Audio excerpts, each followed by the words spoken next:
I'd still go for it. I'm just gonna leave that there. Interpretations usually make her super hot anyway, but hey, whatever. So Perseus, young. Hey guys, alright, today we are back with some overly sarcastic productions. This time, Miscellaneous Myths. Perseus. I have been playing Hades, so I've been kind of getting into mythology once again. I can't remember Perseus' story though, so this is kind of just here to learn and to hopefully crack some jokes along the way.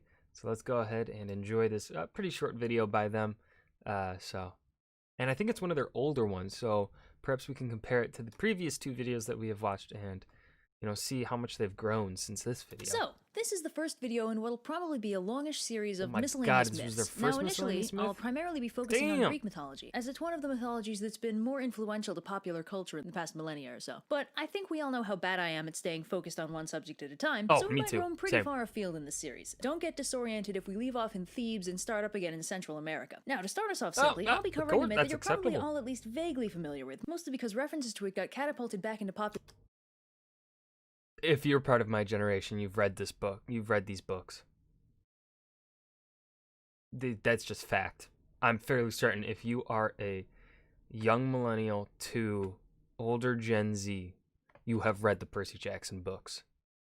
I think that's just 100% guarantee. 1990. I'm gonna put some dates down. I'm gonna say 1996 to 2003.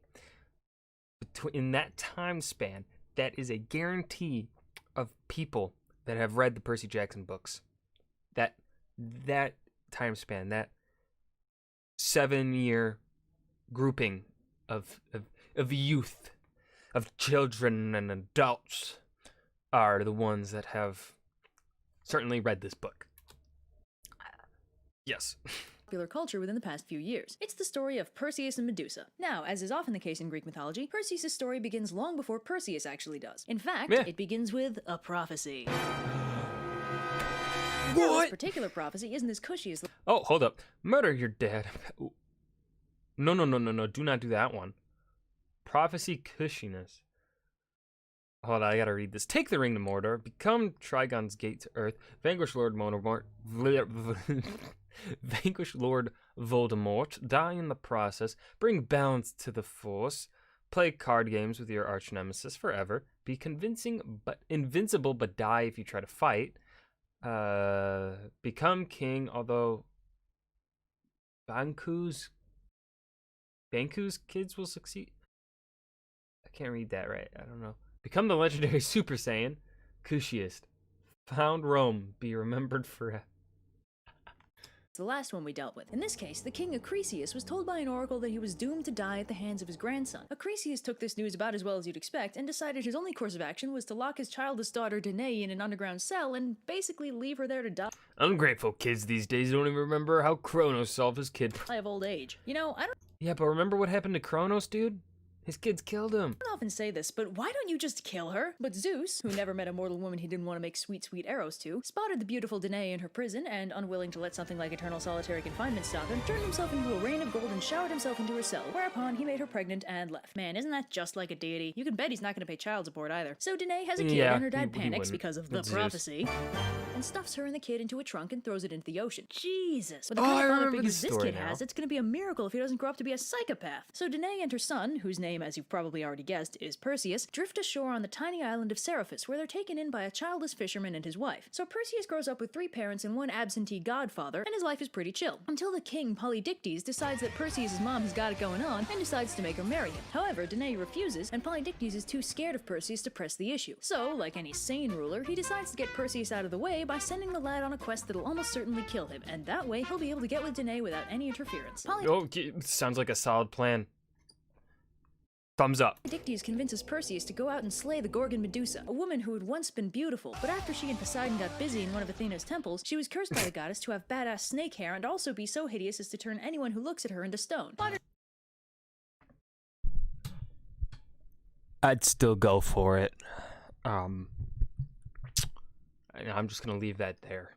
Interpretations usually make her super hot anyway, but hey, whatever. So Perseus, young, hot, and full of crippling naivete, ventures out into the great wide world to find him a deadly Gorgon. However, thanks to some divine nepotism, he's given a leg up by the various Greek gods, who give him some magic items to make the quest actually possible. Hermes Nice. gives him a sword and his winged sandals, and Athena gives him the mirror shield, because apparently petrifying ugliness only petrifies you if you look at it head on. Then, they tell him that he needs to visit the Grey Sisters in order to find out where the Gorgons actually live. So he scoots on over there and gets the Grey Sisters to tell him where the Medusa lives by holding their eyeball hostage. It makes just as much sense in context. Anyway, after marking the location on his map, Perseus goes to the next quest marker, which happens to be the Garden of Hera, who's oddly cool with his presence, despite her typical reaction to Zeus's kids. Anyway, the nymphs of the garden give Perseus a sack to hold Medusa's head and a magic helmet to make him invisible. Magic helmet. Magic helmet. Magic helmet. Magic helmet. Guess which one of those is magic probably helmet. going to be more useful. Magic helmet. Now, I wish I Magic could tell you that helmet. Perseus and Medusa had some awesome final showdown, maybe with lightning and rains of fire or something, but Perseus is a pragmatic hero, so he sneaks in while Medusa's asleep and chops off her head. Well, that was easy. But this myth is missing something. Well, a few things, actually. Where's the drama? The final showdown? Could we maybe throw in a princess or something? Ask and ye shall receive. As Perseus is flying home, he spots a beautiful princess, whose name is Andromeda, chained to a rock by the ocean. When he pops down to ask her what's up, she tells him that her mother managed to piss off the ocean itself, and it sent a sea monster to ravage the land. They can only make it stop if they sacrifice Andromeda. Now, Perseus does what any red-blooded Greco-Roman hero would do and vows to slay the sea monster and save the princess. Nice. And he does. Nice. Okay, fine. Perseus flies around the thrashing beast, frantically dodging as it does its absolute best to swallow the young prince whole. But Perseus is too nimble for the cumbersome creature and wears down its defenses bobs little by and he little until weaves and he finally, slashes and he finally, cuts. the monster lays slain at his feet. And he slays the Happy. beast. So Perseus returns home to Polydectes and delivers the Medusa's head to him, unsurprisingly petrifying him and his entire court of bad guys in one fell swoop. Then he and Andromeda get married, the fisherman who saved him as a baby becomes king, and everyone ends up happy. Oh, but what about the prophecy? Well, see, a few years later, King Acrisius visits the basically Olympics in the city of Larissa, whereupon Perseus accidentally beans him with a discus. The end. Danae does not get enough credit. That woman survived more shit than her. She gave birth on her own. That alone should have gotten her a medal. This has been an overly sarcastic production. Nice. I hope that song right there at the end does not get me demonetized. I'm gonna talk through this ad and then I'm just gonna skip it. Yeah. Okay. So let's go to the bonk. We go to the bonk. I want to go to the bonk. There we go. The thok. There we go. All right, that is the ending scene.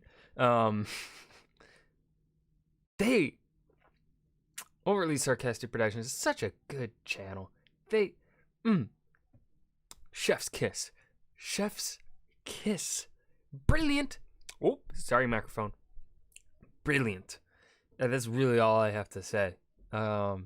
Once they started talking about Perseus, I was like, yeah, I remember that. Oh, I remember that. The only thing I did not remember was Andromeda and the death of the grandfather. But I remembered a little bit of the whole, he slays Medusa, the whole court turns to stone, his father or adoptive father or whatever becomes king somehow.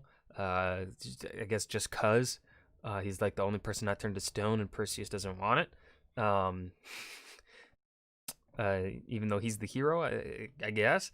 Yeah, that was Miscellaneous Myths Perseus by OSP. I hope you guys enjoyed. Remember to hit that like button and subscribe for more. And I'll see you guys in the next video. Peace.